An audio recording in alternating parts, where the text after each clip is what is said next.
نے بتلایا کہ نیکیاں کرو پر حسد نہ کرو ورنہ یہ کھا جائے گا۔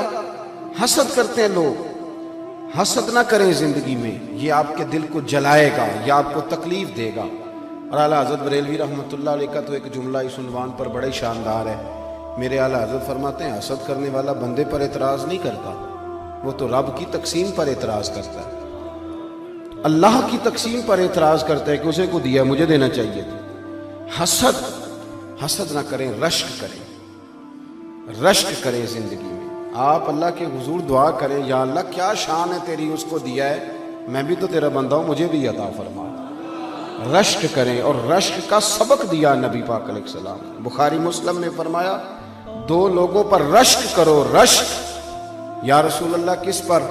فرمایا ایک جسے اللہ مال دے، وہ صبح بھی اللہ کے رستے میں خیرات کرے، شام بھی اللہ کے رستے میں خیرات کرے، اور دوسرا وہ شخص جسے اللہ علم دے، قرآن کا علم دے، اور وہ صبح بھی لوگوں کو قرآن کا درس دے اور شام بھی لوگوں کو قرآن کا پیغام سنائے۔ رشک کریں، اپنی زندگی میں رشک کریں کہ یا اللہ تیرا کرم ہے نا، وہاں دیا ہے۔ دیکھیں نا حضرت عمر فاروق رضی اللہ تعالیٰ عنہ فرماتے ہیں کہ میں نے ساری زندگی کوشش کی کہ نیکیوں میں ابو بکر سے بڑھ جاؤں، پر مجھے رشک ہے کہ ان کا ہمیشہ پہلا ہی نمبر رہا، ان کا نمبر ہمیشہ رشک کرتے تھے، ہمیشہ رشک فرماتے تھے، اور اس رشک کے ساتھ ذکر کرتے تھے۔ کسی نے آپ سے پوچھا، عارف رومی علیہ رحمہ اس کو لکھتے ہیں، کسی نے پوچھا حضرت عمر سے کہ آپ کہتے ہیں کہ میں آدھا مال، ویسے آدھا مال بھی لے کے آنا بڑا مشکل کام ہے، کہ 2.5 زکوٰۃ دینی پڑتی ہے نا رمضان میں، تو 15 مفتیوں سے لوگ فتویٰ پوچھتے ہیں۔ ہاں جی، یہ بھی کہتے ہیں کہ تھوڑے سے میں نے پیسے بھی دینے ہیں، ابھی فلانا بھی مسئلہ ہے، 15 لوگوں سے مسئلہ۔ آپ ناراض نہ ہونا، میری چھوٹی سی رائے یہ ہے کہ زیادہ مسئلے پوچھتے اس لیے کہ کوئی گنجائش نکل آئے، ورنہ بات تو ایک ہی ہوتی ہے جو سب بزرگوں نے بتانی ہوتی ہے، پوچھتے رہتے ہیں تفصیلات میں۔ 50% دینا خاصا مشکل کام ہے، لیکن حضرت عمر کہتے ہیں میں لایا تھا 50%۔ توجہ ہے میری بات پر؟ حضرت ابی بن کعب نے کہا تھا حضور میں نے سارے پیسے اللہ کے رستے میں خیرات کرنے ہیں، تو سرکار نے فرمایا نہیں، چوتھا حصہ دو۔ حضرت ابو لبابہ نے بھی عرض کیا تھا حضور سارے دینے ہیں، فرمایا نہیں، چوتھا حصہ دو۔ ہاں، ایک ابو بکر صدیق ہیں جو سارے لے کے آئے تو میرے رسول نے سارے ہی قبول فرمائے۔ تو حضرت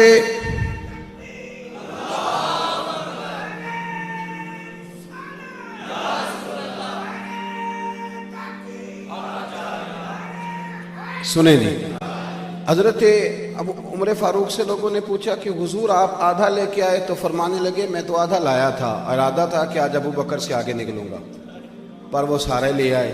لیکن فرماتے کہ جو سوالات حضور نے پوچھے وہی بڑے قابل رشک تھے، جو سوالات پوچھے وہی قابل رشک تھے۔ اور فرماتے ہیں سوالوں میں بڑا فرق تھا۔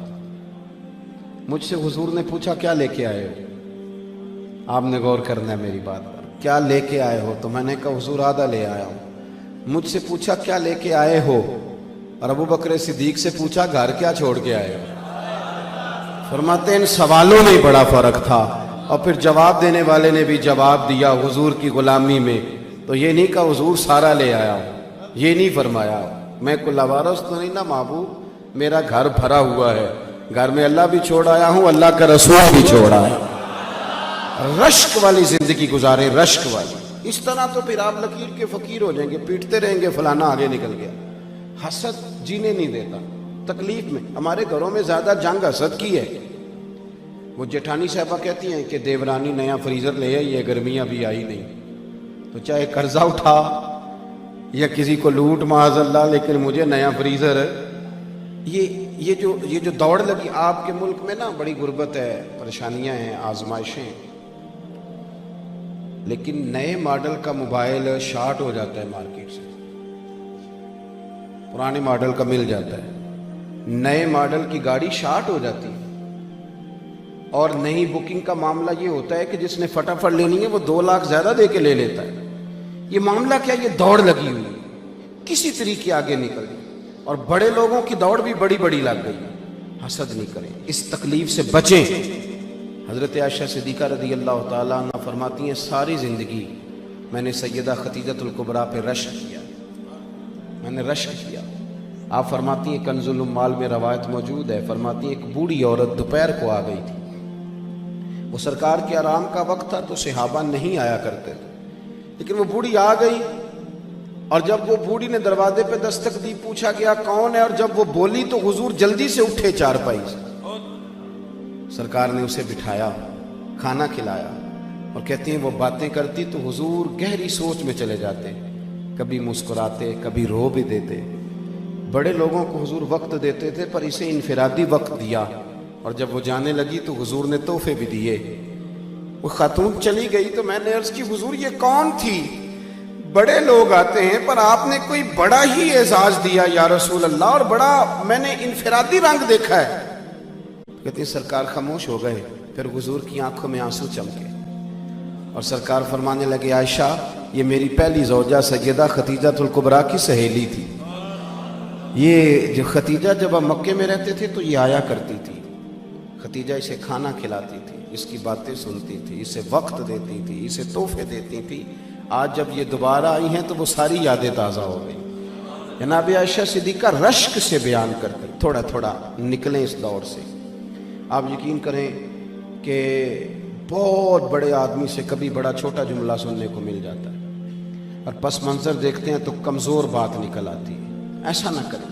اس حسد کا نقصان یہ ہوا ہے کہ معاشرے کے اندر ہمارے بچے سمجھنے لگے کہ شاید ہم چوروں کے بیچ رہتے ہیں، ڈاکوؤں کے بیچ رہتے ہیں، کوئی شخص یہاں ٹھیک نہیں۔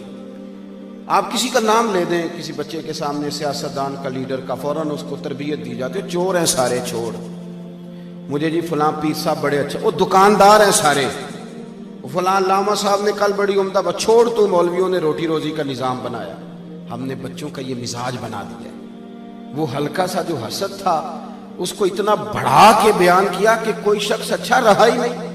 میں ملک سے باہر تھا تو ایک صاحب مجھے کہنے لگے پاکستان کا بڑا برا حال ہے، دینی حلقوں کا، غیر دینی حلقوں کا۔ میں نے کہا یہاں بیٹھے ہیں آپ کو کیا بتاؤ؟ کہنے لگے جی کیا کر رہے ہیں مدارس؟ میں نے کہا سنو، رمضان المبارک میں مسجدیں تھوڑی ہوتی ہیں، حافظ زیادہ ہوتے ہیں، حافظوں کو جگہ نہیں ملتی، مدارس کوئی کام نہیں کر رہے۔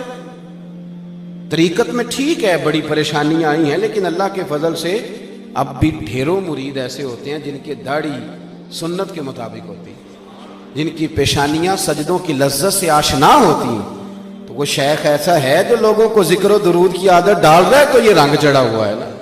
اور جہاں تک عوام کی بات ہے تو یہ زلزلہ آیا، سیلاب آیا تو ہم نے دیکھا 30 سال ہو گئے جس بوڑھی کی شادی کو، اس نے جہیز کی رضائی نہیں نکالی تھی پر اس نے بھی نکال کے دے دی، کہنے لگی اب وقت آیا ہے، میں زلزلہ والوں کو دینا چاہتی ہوں۔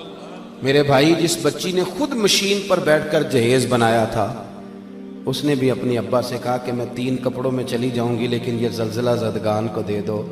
ملت کے جوان جنہیں تم برا کہتے ہو، ایک بوڑھے کو 1 بوتل خون کی ضرورت ہوتی ہے تو 13 نوجوان سڑک پہ کھڑے ہوتے ہیں کہ ہم حاضر ہیں، اور پھر آپ کو کیا ضرورت ہے یہ کہنے کی کہ یہ وطن کسی چور کا اور کسی ڈاکو کا ہے؟ یہ وطن کسی چور کا نہیں، کسی ڈاکو کا نہیں، کسی سیاستدان کا نہیں، یہ وطن داتا علی اجویری کا ہے، یہ بابا فرید الدین مسعود گنج شکر کا ہے۔ کیوں آپ کچی پکی باتیں کرتے ہیں؟ آپ اپنی زبان پر تعریف لائیں تو صحیح، آپ بات کریں تو صحیح، مزاج ہی نہیں۔ میں چلا گیا، یہ صحابے کے پاس قبر ہے شہاب الدین غوری کی، پتہ ہے آپ کو؟ اللہ کرے آپ کو پتہ چل جائے، آمین تو کہہ دیں،